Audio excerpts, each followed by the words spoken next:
So do you have an Xfinity indoor cam? And at night time it keeps clicking, huh? This one does. It'll click and click and click, click, click, click, click, click, click all night long. So the only way to fix this issue, if it's clicking, is actually to turn the light on. It's detecting light movement, which is making it make a clicking noise. Now I have this one plugged in right here in the wall, just running down the side of the wall here. Plugged in right there.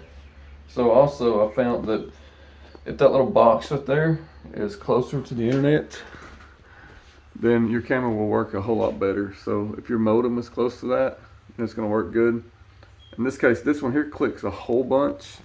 I have one outside too.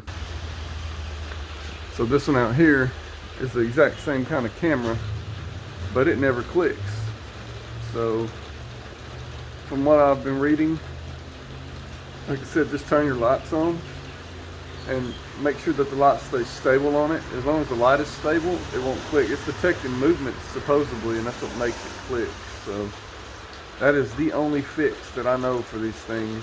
They're pretty unique. I actually like the Wise Cam a lot better. It's got a more vivid picture. But yeah, that's the only fix I know for clicking.